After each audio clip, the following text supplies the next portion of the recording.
All right, guys, we are going to go ahead and kick off this session. Our session is Harvesting Hope, Empowering Communities to Overcome Food Insecurity. So, my name is, do you have that lapel? Do you have one? Okay. It's really hard for me to stand this close to the microphone, But while we're getting started, my name is Brenda Groves. I am a KFMC employee. I am a quality improvement manager for KFMC. But my role today is really, I have the distinct honor of being kind of the opening act for this session. Our main session is Miss Rachel here, and she's going to be talking about her innovative approaches to food insecurity across the state of Kansas, because it's really not just a Shawnee County thing. So my story, though, is going to be more of kind of that little person or the little man. So as we're talking about mobilizing a community, which is what Rachel's going to be sharing with you, I'm that person that gets mobilized. So I'm really, really lucky today because both of my people are in the room. So we're going to talk about this here in just a little bit once I get this. I'm kind of stalling, but Miss Misty, who is standing here, if you guys can see her, Misty is the one who actually got me started in this journey about 1.5 years ago. And then Miss Rachel that I'm sharing the stage with. Hello.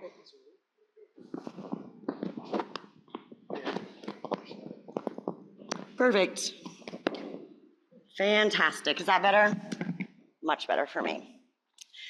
Okay, so before we kick off too much, here's our objectives for today. So we're going to quickly talk about what food insecurity is. It's not the focus of this session, but we are going to talk about what it is, the prevalence, and the impact to our communities. Then we're going to move into how the two of us again, we work in tandem, but we work very separately, and how we're addressing things within our county. The goal is that you guys can, as an organization, maybe look at how you can utilize volunteers differently. So we talked with Dan, and Dan was talking about how to use volunteers as well. He mentioned that, how to have collective impact. So that's going to be my message, is how you can use a volunteer to help spread your organization's mission. And then we're going to talk, Rachel's going to share with you about how she's using social media and innovative approaches to really address all areas of insecurity within our county, not just food insecurity. So with food insecurity, Sarah alluded to the definition earlier, it's the U.S. Department of Ag, but it's the lack of access at times to enough food for an active, healthy life. And then it's further defined as low food security, and unfortunately, we are seeing very low food insecurity. If you're not familiar with this, I did bring some resources so you can see the questions that are being asked and what triggers that very low food insecurity. But that means they've had multiple indications of disrupted eating patterns. Okay. So we're getting into prevalence. So I do have a little caveat here. As I was working on my slides, the U.S. Department of Ag put out their annual report, and I was using the 2023 report, which is 2022 data. About 3 weeks ago, as things usually happen, they came out with the newest data, and so I am going to reflect back to both, but our slides are going to stay consistent with 2022. So with this, it shows that we had about 7.7% of homes with low food insecurity, and we had 5.1% with very low food insecurity. I'm going to flip that a little bit. That was 17 million households in 2022, 18 million households now in 2023. 18 million households are in that first definition. At times, they're unsure that they're going to meet their needs. And it's not just access to food, access to healthy, nutritious food that we need to sustain life, right, for better outcomes.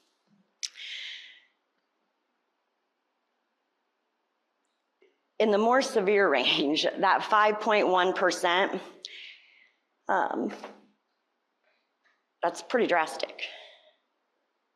5.1% of our households were experiencing very low food security.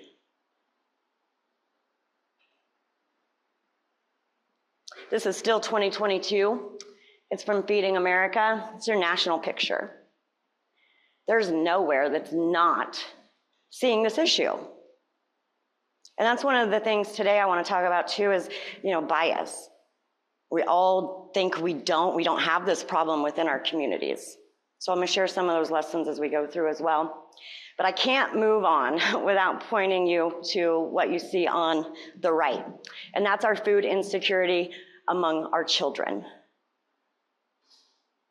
Do you see the difference? If for anything, shouldn't we be doing this for our children? Go right ahead. I also feel it's important to note that in 2024, the USDA partnered and did an additional study where they broke out racial and ethnicities, which ultimately showed that we have more drastic issues than what we ever thought we truly did. So they're starting to look at it from the disparities, and I want to share some of those with you. 1 in 19 Asian American households experience food insecurity. So those are households. 1 in 6 Hawaiian Pacific Islander households are experiencing insecurity, where 1 in 4 of our Native American neighbors, the households, are experiencing insecurity. Now let's break it to individuals. So those are households. For individuals, 1 in 10 Caucasian individuals are experiencing insecurity, while 1 in 5 of our Latino neighbors are experiencing it, and 1 in 4 of our African American neighbors are experiencing insecurity. 1 in 4.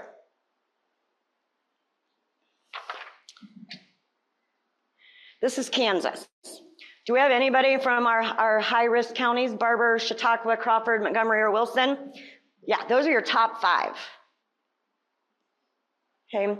In Kansas, per this report, we had 13.1% of our people, our local neighbors, who are experiencing insecurity. 67% of those are over, they can't get SNAP because they make too much money. So it reinforces one, we need more community level, which is what Rachel and I are here to talk about, but we also need policy, right? Local, state, federal, and I'm not going to talk about those today. But we do need to focus on these. And then I pulled rates, and if anybody's interested in seeing it, I have it up here. If you want to see the breakdown of population in those 5 counties and how much our Caucasian population is decreasing while our at-risk population is increasing, I have those statistics here. Each and every one of those counties is seeing an increase in our high-risk populations. So what are we doing in those counties? Hopefully, you can find some folks who are community service oriented and you can engage your people. And that's one of the messages I hope that you guys kind of pick up from our talk today is the power of utilizing your community members, that shared collective impact. This is the 2023, so the 24s. This just came out in September, just a couple weeks ago. I talked about this on the right. So we're up to 18 million people, right? We went from 17 million insecure to 18 million insecure within the past year. But the graphic on the left is important. What that is saying, I guess I have it in front of me. Those 3 questions: worried food would run out, food bought did not last, and could not afford a balanced meal. Those are now showing up as concerns for the people like me who would be considered food secure. So just like you all, I would assume most of you all would probably fall in my bucket. We're food secure, but we are now worried. If we're not addressing it now, what's going to happen in 1 year or 2 years?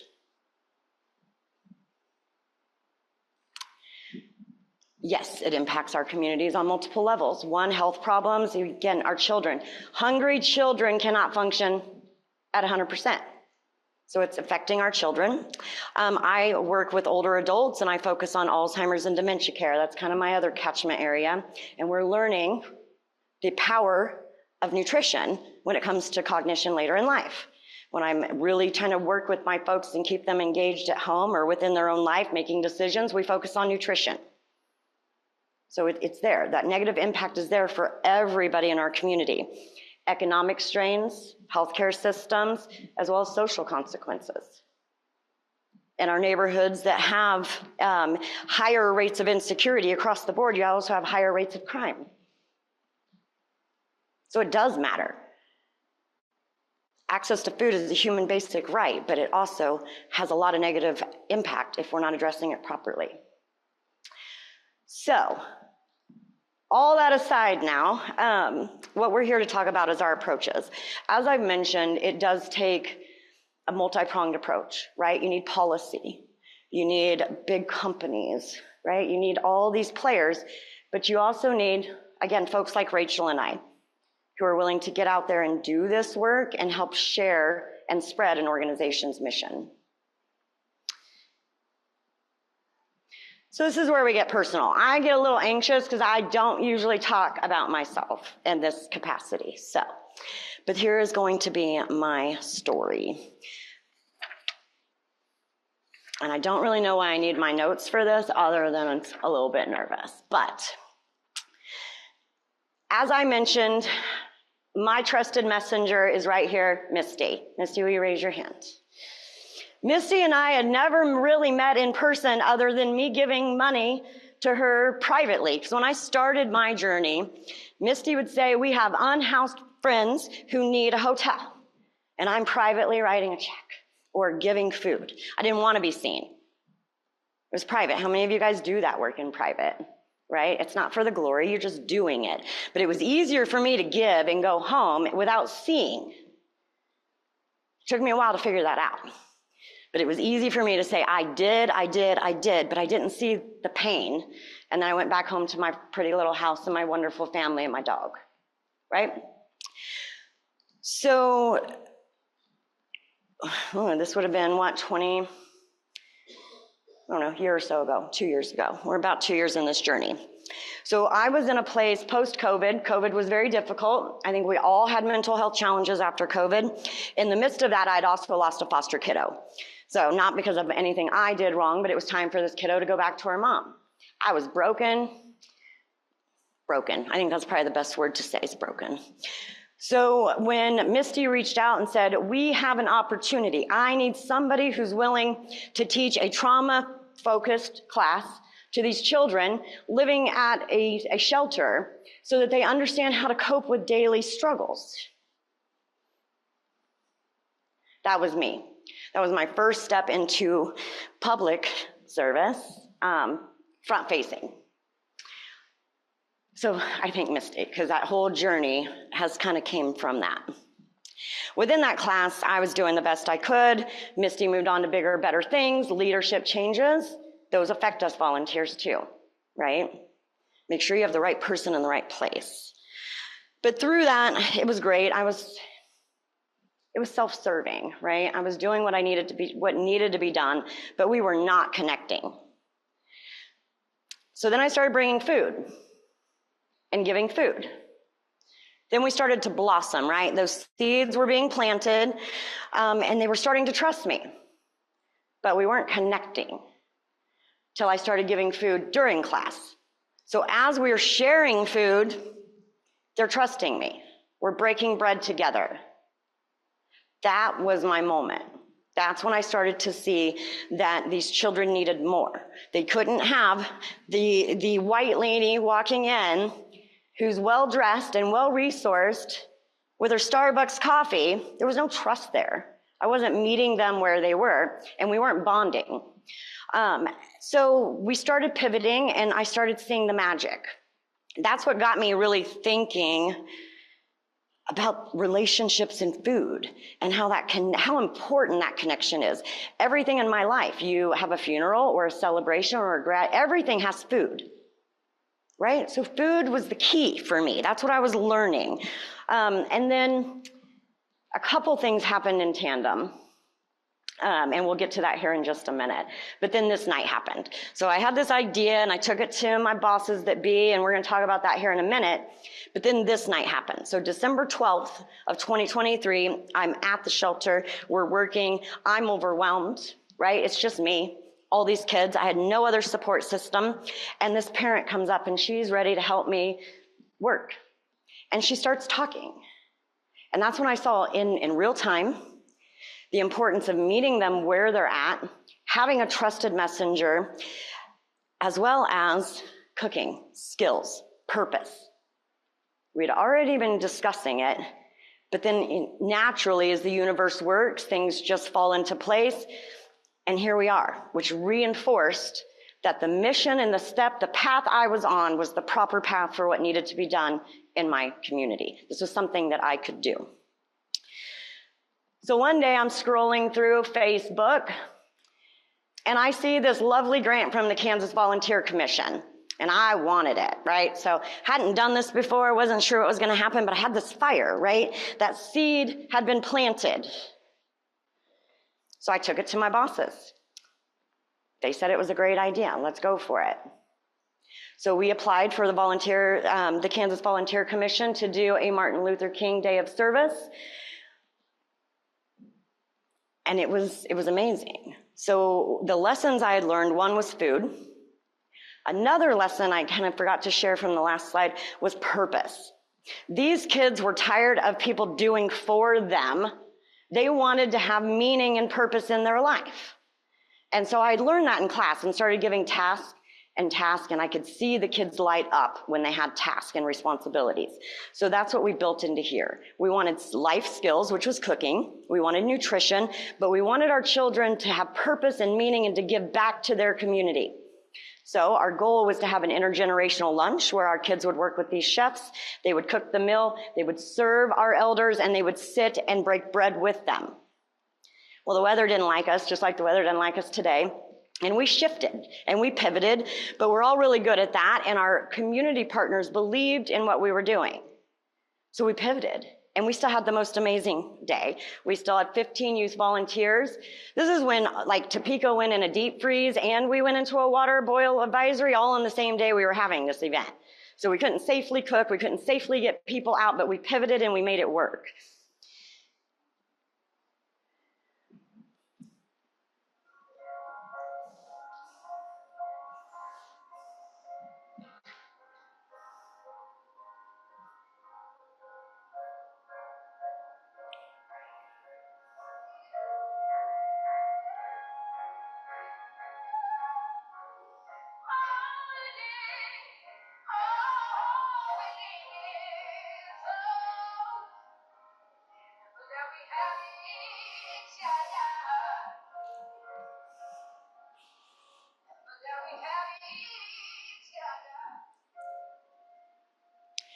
My lesson here is had my organization shot me down with this idea, I would have never been here today. If you guys have people within your organizations who are wanting to get out and do things, figure it out. It could be minimal. It could be a big thing. It doesn't have to be a big thing. One of the biggest things that allows me to continue to do what I do and be up here today is flexible scheduling. So you're gonna hear my weekly, where I'm at today, where I'm at now, requires me to take some time off of work. But am I encouraged to do so, and am I allowed to do so? And do I have the flexibility to move my responsibilities around so I can serve my community? Yes. Again, I am on clock today, but I'm not getting paid to say all these great things, right? But I need you to understand that I wouldn't have made it here had they not seen or understood. Right? So with that, within that program and preparing for the Martin Luther King Day of Service, we did the Food Smarts program. So I went and became a trainer through Food Smarts. Food Smarts, it's through Leah's Pantry. It's a USDA SNAP Ed program. If any of you want to see the curriculum, I brought both my books. This is for adults as well as for children. It is learner-centered. You can adapt it. You can do 60-minute, 90-minute sessions. You can do 3 weeks, 5 weeks, 6 weeks. It's built for you to adapt to your community and your community-specific needs. So while I've only had the opportunity now to do this with my teenagers, with the teens, I do look forward to taking this into my professional work those lessons that I've learned. When we have aging, our aging seniors, they're bouncing between nursing home and assisted living and back and forth and back and forth. Can we teach them nutrition? Do we even ask about access to food? Right, so there's a lot of gaps that I've found and lessons from this personal work that I'm going to be able to apply into my professional world as well. We did our stuff at the Boys and Girls Club up to Topeka is where we held our Martin Luther King, and so they were very welcome for us to come and do a 6-week program with them. So I did a 6-week program. Each week consisted of a taste test, book work, cooking demonstrations, and then we did reflection and sharing. My core group was 4 boys and 3 girls. That was another one of my bias. My boys were more active and more engaged than any of the females. And they were there. The same boys that were there with us in January for our day of service showed up for me when we started this class. So when we show some pictures, you'll see some of the same kids, same people.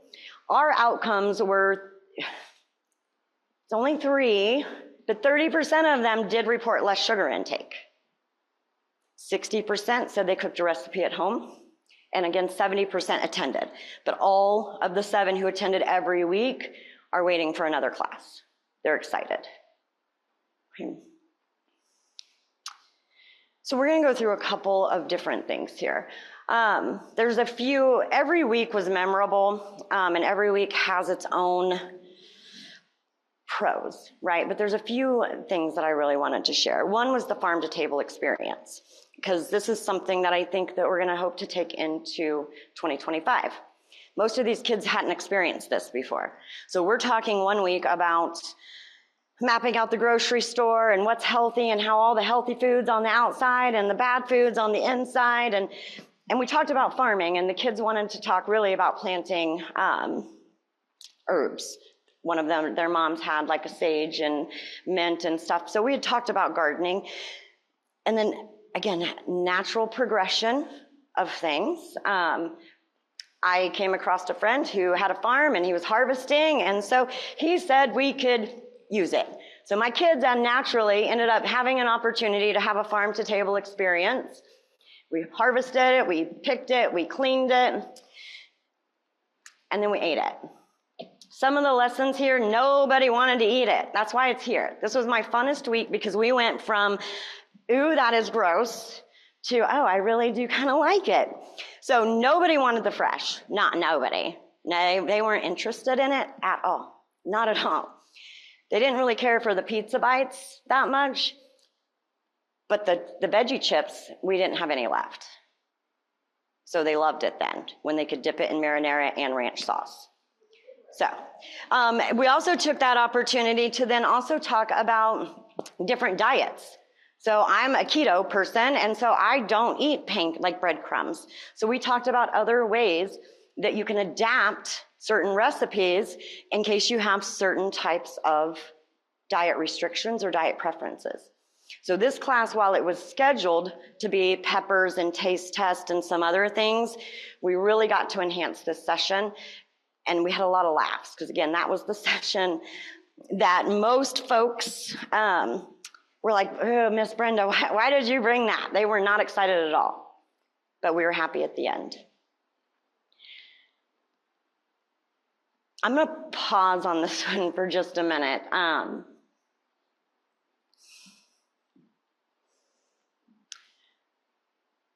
This week was the favorite week for food.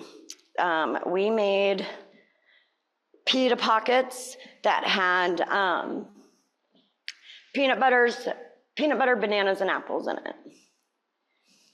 I had a new boy join us that day who was 14, and he pulled me aside after class and told me that this was the first day he had ever tried a banana. 14 years old in Topeka, Kansas, and that hit like a ton of bricks. All of the little things that I take for granted in my life, all the little things that my kids take for granted in life, it was some significant lessons. And I kind of forgot about that with the Hope Street, but I was bringing candy at first. When I first started bringing food, I was bringing the things that I thought my kids and my grandkids would want because they had access to nutritious foods. So their snacks were snacks and candy and salt. That's what I was bringing for these kids because I thought, it's my bias. Until we brought strawberries and cream one time, and that was it. That's what they wanted. The kids at the shelter wanted fruit. And then this 14-year-old boy pulls me aside to tell me he really, really liked this banana.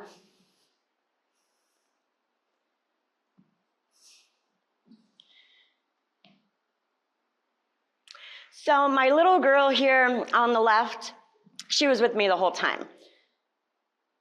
Every time. She was with us for our day of service, and she was my go-to girl for everything. Remember when I say purpose? She needed purpose. She wanted to lead, and I let her lead. Why not, right? And she showed up for me every single week. When we had people that weren't there and we needed to bring in new ones, she brought the new ones in. She made them comfortable. She was my girl. The second picture here, they all got the recipes. But I put this one in because they were snapshotting the recipe. That was our very last night. They knew they were getting a recipe book. But sometimes, just like all of us, we need that instant gratification. And that spoke to me. My guy here on the bottom in the middle, he's got some challenges. And he doesn't always have friends. But he would show up for us all the time. And he made cookies for us. So on the last day of class, he brought us cookies. He was proud. He was shining. His mom was proud. And he had a community that day because he had friends.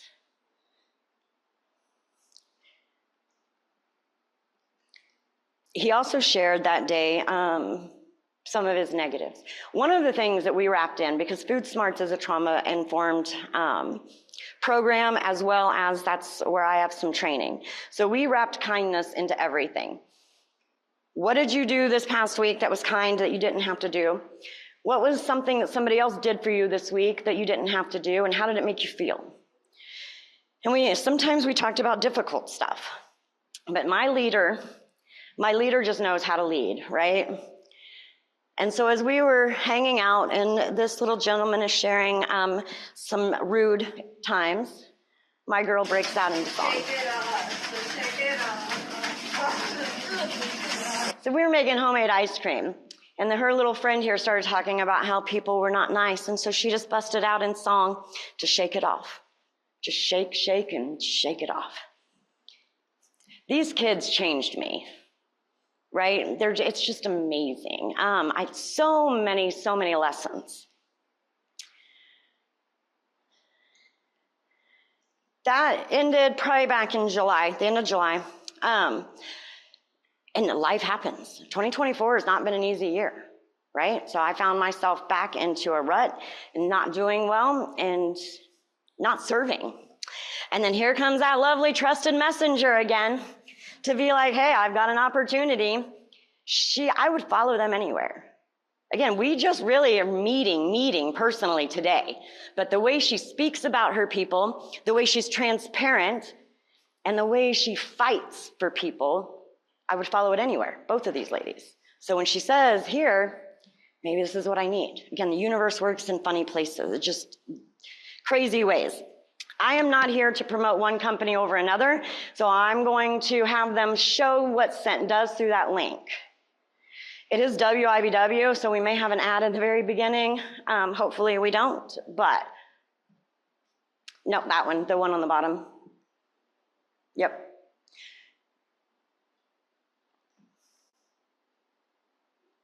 And Dan talked a lot this morning about some of his work and how they have wraparound facilitation.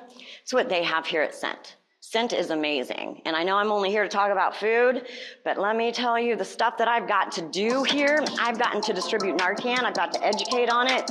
I've got to wrap up services. In addition to that, I think that the teams that have been put together, I'm sorry. I was hoping we had that piece cut out, but there we go.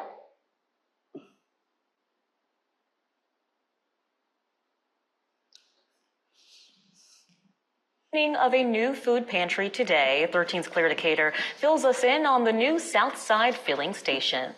Victoria Sent Topeka offers many services to help under-resourced communities in Topeka to foster better neighborhoods. That's especially true of today's development.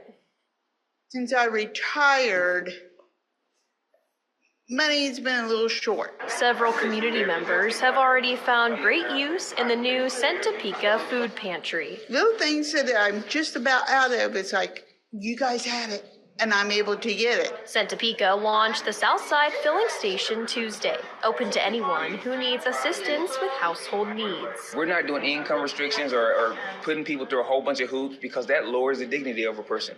We trust our friends and neighbors to be truthful. Just like we want them to trust us to be truthful about our words. The community is invited to shop the Client Choice Food Pantry to get what they need for their dinner table or cleaning closet. We have 3 times that the pantry is open each week, on Tuesday mornings, Wednesday afternoons, and then on Thursday evenings. And those times are key because people are in the building taking advantage of other services. While you check off your grocery list, Sent Topeka offers new community health services at the same time, including a new cooking class through the K-State SNAP Ed program. They're going to be doing cooking classes, and people who sign up for that will learn how to take the ingredients from the pantry and cook healthy meals for their family, and then they get a free appliance as a part of that opportunity. Sent founder Jonathan Sublett says meeting food insecurity needs goes beyond satisfying people's hunger. We know there's a direct tie also between food insecurity and crime.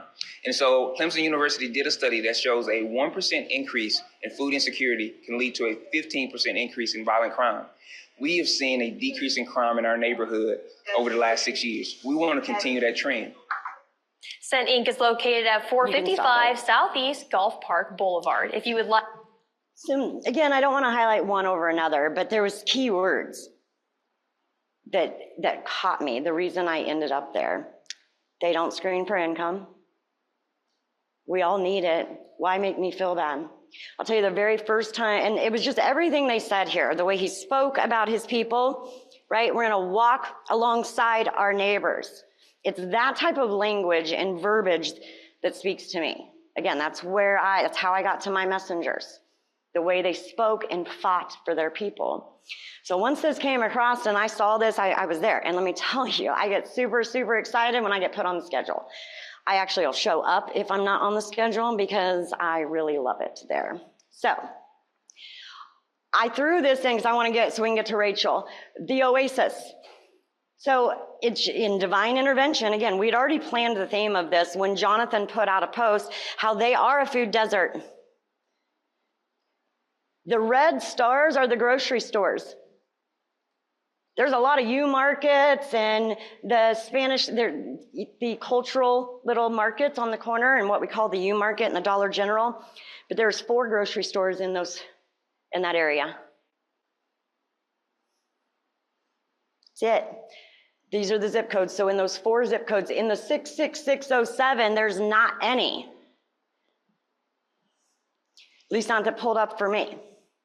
There's the small ones, but there's not. Even for right now, if you know Topeka, even getting from this neighborhood to the Aldi's is kind of, you can't do it right now because of construction.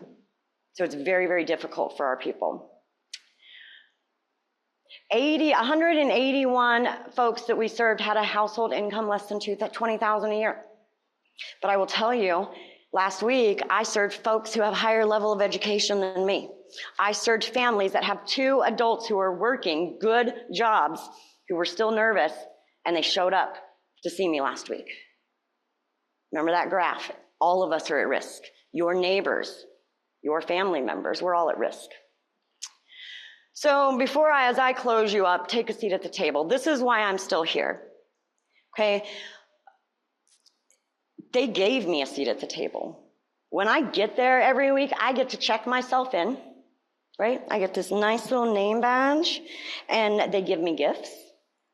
Tells me I'm a positive P, and you may just be a little eggplant, but I believe in you. Do you know what? This is probably less than $1.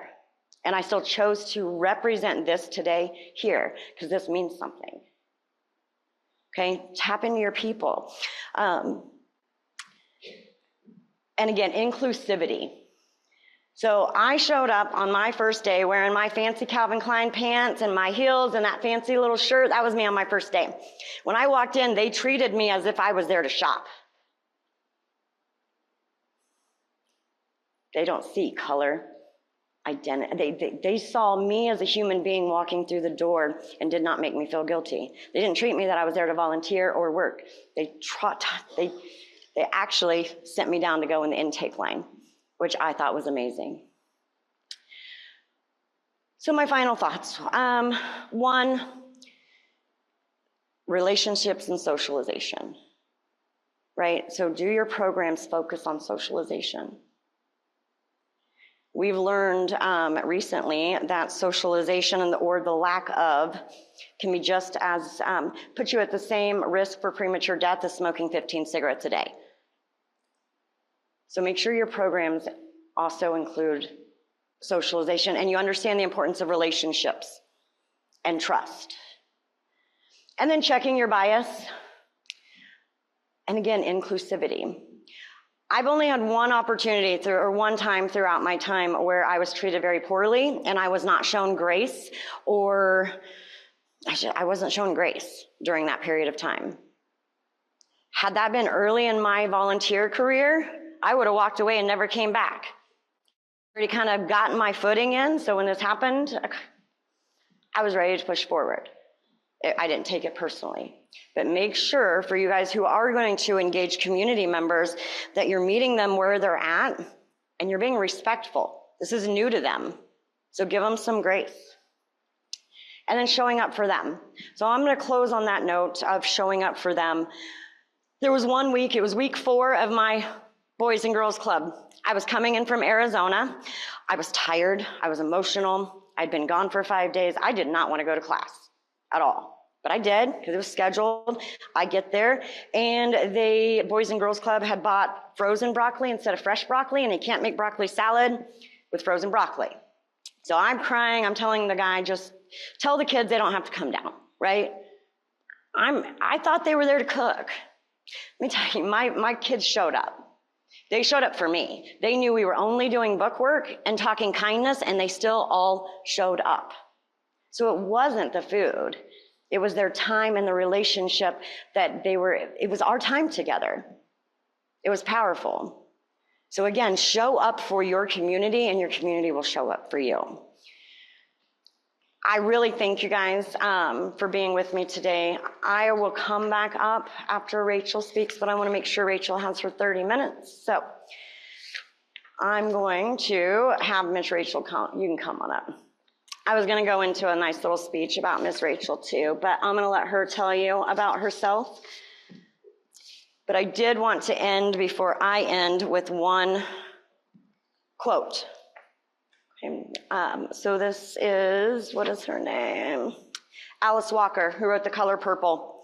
Whatever is currently happening to humanity, it is happening to all of us. No matter how hidden the cruelty is, or no matter how far off the screams of pain and terror are, we all live in one world. All right, so I am extremely excited. Do you want this or that? I'll take this. Okay, to share the stage with my friend, Miss Rachel here. Thank you. I'm excited to be here. And tell me again what time we are to wrap up. Okay, all right. This is going to be pared down. I do a lot of public speaking, but today is kind of a quick version of what, why, and how. I am known in Topeka by the term Rachel the Hope Dealer. And I get this tucked in somehow there. Got it tucked in there.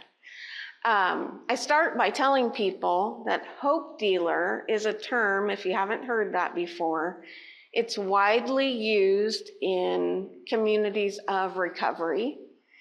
And it's a term, though, that can be translated to a lot of things.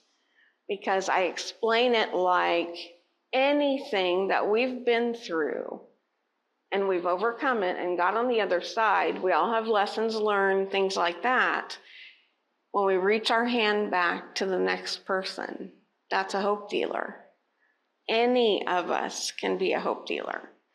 And so part of the reason that Brenda asked me to come today and how this ties in, and Sarah was gracious to let me come back and do this, is because it's just something organic that's happened. A lot of people follow me on that blue app. It's just Facebook. I'm an old lady. I don't do Instagram and all that other stuff. But a lot of people, and not just our community, I've got people outside Kansas even, that are following what's going on with this quirky person, just me. I'm not funded by anything. I am a person who has a nursing degree. I have a master's degree in healthcare leadership, but I am also a survivor of an intentional suicide attempt. And that is why I have these scars on my face. I'm grateful for every one of them. And every day when I look in the mirror, I realize my purpose looking back. That ties into what this t-shirt is about. So some people that don't know who I am, where's this person coming from that shows up to a formal business event wearing a t-shirt? It's more than just some letters on a piece of cotton, is what I say all the time. Love is the antidote to pain is something that organically originated when I started talking about my story. It's something over time that I realized was part of the problem for me. Again, I am a healthcare professional. I was ill-equipped to handle some tragic things that happened in my life. I didn't know that. I walked into some things not understanding that my coping mechanisms were not great.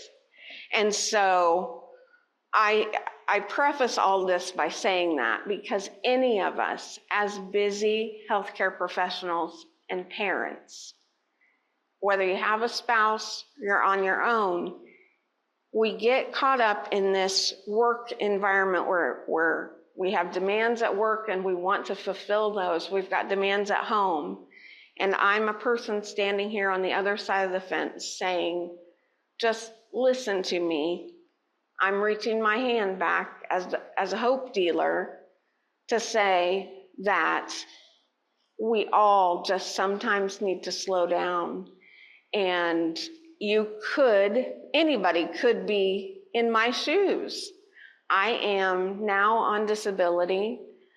I'm unable to do the things I used to do, but what I get to do is every day, I feel like make an impact still in people's lives. I care about people and I can still love people. So that's a little bit about why people call me Rachel the Hope Dealer.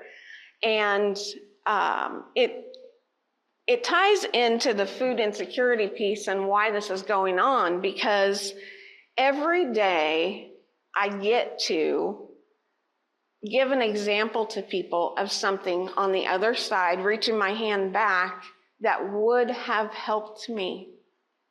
I know that if I went to fill a blessing box 11 years ago when I wrecked my car with intention to die, if I had maybe done that and had a conversation with someone who was so thrilled to get a roll of toilet paper and some tomato soup, it would have impacted me, because it impacts me every time I have those conversations today. Something could have shaken that piece in me that was broken and hurting. And so again, this is just a small part of my story. I share my story in large groups of people all the time. So if anybody wants to follow me on Facebook, Rachel Holthouse, and we can get connected about about that. But if I had gone and filled a blessing box, it could have interrupted pain that was going on in my own life. I could have thought, things are bad. There's really bad at home and in my family, but I still have a roof over my head. My family is still intact. I still have a beautiful career that I worked so hard to obtain. I worked for KFMC for 7 years, and that was, 11 years ago, because I was working for KFMC the day that I left the office and intentionally wrecked my car. A metal pole went through my face, crushed my jaw, out the floor of my mouth, into the headrest, and into the back windshield behind my car. All the way through, I was impaled. They called the coroner and an ambulance and kind of flipped a coin, not thinking that I would make it off the scene. My tongue was completely severed, except for just a little piece of skin. And now I'm seen in my community and beyond as a connector and a communicator.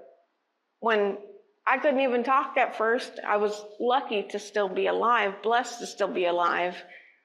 But that little blue app, anything that people do with social media can be for good or for not good, like with any commodity like that. But people do listen, and so I will say on any given day, just try what I'm doing. Just try and go out and do this, fill a blessing box, or come take a shotgun ride in the Hope Mobile. So I just have a little car, and it is beautiful. It's worth $1 million to me, and it's actually was gifted to me by my community, people that follow me, and I call everybody that comes in on this stuff that I do hope dealers as well, because at some level, people are either listening, they're getting involved, they're doing pantry cleanouts, and what I do is porch pickups or porch drops, because I don't have this great source of revenue like before, a regular job like everybody else.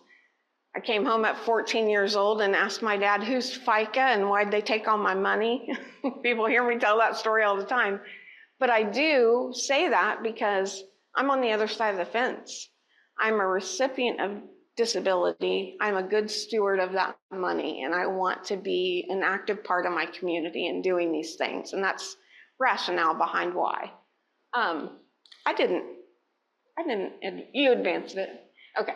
This is the history of the blessing boxes just quickly. During COVID, a friend of mine, she and her partner actually went and got a 501c3 started for blessing boxes to be a nonprofit. We had some boxes around Topeka, but there was nothing really organized about it. And again, there's no funding even for that, but it has grown to now we have 55. And basically what they did is just create a central platform so that they could communicate what it is, where they are, and that kind of thing. And I've kind of taken the baton because I've had so many people interested in starting to fill boxes that people pay attention to that. And so we're excited. 55 is a lot.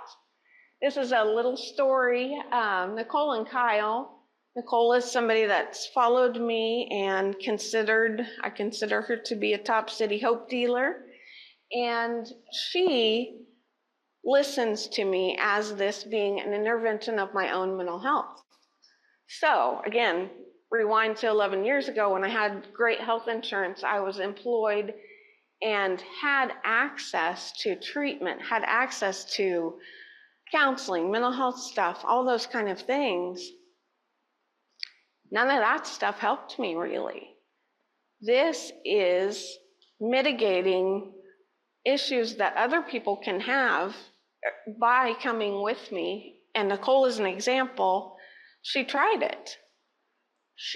her brother, and her dad both committed suicide within a couple years of each other. And so she's like, well, I see what you say. I'm just going to start. Let's do this. So the first time she filled a box, it was intentionally on an anniversary date. And she used that as putting a Band-Aid on her pain a little bit. Again, when I say love is the antidote to pain, loving where there is need has healed that part of me where I was waiting to be loved back in places that I wasn't going to get it back. We put those expectations on humans, and they have their own reason why you're not getting something back from them, an apology, those kind of things. That's never going to happen in some cases. So go love where it's needed, and it can help heal the broken parts. Trauma changes us, but my argument is that healing changes us more. Nicole is a great example because now it's been a year of consistent, they call it Fill the Box Friday. She and her son Kyle, who's an adult in college, they get together every Friday and they just go fill blessing boxes. And that has been something that's strengthened their own relationship, helped her on her healing journey. And anyway, she's just a good outcome and a good story. Another one is people have approached that do need some credit for community service type things. And this is a group of teenage boys. And okay, we see you do that blessing box stuff. Their mom followed me. We'll try it, sure. Well, little did they know how much they were going to be impacted by it. So sweet to see teenagers. I'll make a post like, what do I say, guys? Like, it's beautiful out today. You might want to hit 1 or 20 blessing boxes on your way home from the grocery. And I'll post the list of 55 boxes. And even people that aren't in Topeka, I encourage in their own communities, and three that I see right here. Maybe you aren't around our town and see the 55 that I list, but it's still, there's a seed there. There's something going on in your community that you can do too. So these guys were out filling the boxes, and clear on the right slide are some little kids that came up to get food out of the box while they were there. And, the mom got to share with me how much of an impact, it wasn't just that they were putting the food in there and walking away.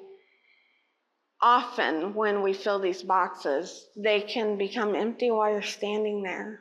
And so those stories that come out of how people are impacted, that's what I want people to get to feel. And so anybody can take a shotgun ride in the Hope Mobile and we go fill some boxes. We have some good conversation. A lot is talked about that's confidential sometimes. And so these pink t-shirts are part of it. When anyone buys a t-shirt from me, I pay one forward to someone that's come on one of those confidential rides. And because often they're having some suicidal thoughts or ideation, and you can't tell around Topeka if anybody's wearing my t-shirt. Joe at the bus stop, you can't tell if he purchased or was given a shirt. And that's kind of the mantra about all of it is, without saying a lot, we're supporting each other, having each other's back. When you have only 10% to give that day, there's a whole group of us that have the other 90%. And filling boxes is just one activity, one thing that we can do to be together for each other, to be supportive of each other as a community. You don't have to know somebody even personally. Relationships that people have on social media are real, and it's important. And I get messages from people I don't know, and they will disclose to me, this is prior to going to a crisis, a place for crisis or an emergency department. something has happened and people will reach out to me when they're suicidal and haven't, tried 988 or, again, our local crisis. And I'm able to point them in those directions, but if they feel comfortable talking to me, I'll talk to anybody. Okay, next slide. This is a hope dealer that follows me, and she just is proud that every time her grandkids come in town, because she had taken them one time to fill blessing boxes, and now whenever they come from out of town to visit her, they want to go fill blessing boxes. And I don't want to miss this last part. We've got a video, so there's about 3 minutes left. I have a million things that I could still share and talk to you about, but I think that's a quick way to get involved with the things that I've done that actually, I don't have hard data to support, but I have a lot of anecdotal data. You can see a lot of quotes by other people and things like that, that it does help. So something can be done without funding, something where someone's heart is invested in. I know Brenda talked about if you've got people in your community that are willing to volunteer, what can you do to help them be more successful? So anyway, this happens to be the same community that Brenda was talking about, where there is a desert and no grocery store, and they actually live down the street from Scent. And they have the only blessing box in Highcrest is the area, and it's Nellie and Ed Hogan. And just take a minute and read this. Any child can come to the house for food. Remember, only 3 items per family. She's saying that, okay, the bottom part, remember only 3 items per family. This is in addition to the food for children. In Nellie's handwriting, and she adds above there, any child can come to the house for food. Everyone in that neighborhood knows that this is a safe place. Kids can knock on the door if they need a drink. They're not pushovers, they're tough, but they love. These people fostered 14 boys in their story over their lifetime, and they always asked for ones that were hard to place. And so seek out people like this in your community because they're there. They may seem few and far between, but get to know them, develop a relationship with them. Talk to your employer. See if they'll designate 2 hours a week to getting involved in your community and offset your pay, whatever. I have a group that it's an eye care group in Topeka, and they gave their folks an afternoon, and they went and filled 10 blessing boxes that day. You'll get so much more back as an employer. So listen to what Nellie says real quick. Yeah, I think Rachel, we were going to close out with this video again. Thank you guys. But we wanted Miss Nellie to tell you again, each and every one of us can do it. Yep. If Nellie can do it, we can all do it. Yep. And so for my future friends, you guys are going to love her. So you're all going to love her. Hey, y'all, I'm just going to ask the resident experts on community involvement, the Hogans, to dial in on what any of us can do right where we are with what we have to make a difference. So Nellie, give us a little snippet. Okay, well, the first thing is become involved in your neighborhood. Know what's going on. Know what you can help with. Know who your neighbors are. Be kind to people. We have homeless people here, and it's a sad state of affairs, but we can't solve that problem. So we work with it. We have the blessing boxes where they can get food, and then when the map from the rescue mission comes around, they can get the other services that they need. This is a community of caring people. Yeah, we have some that aren't too savory. Every neighborhood has that, not just ours.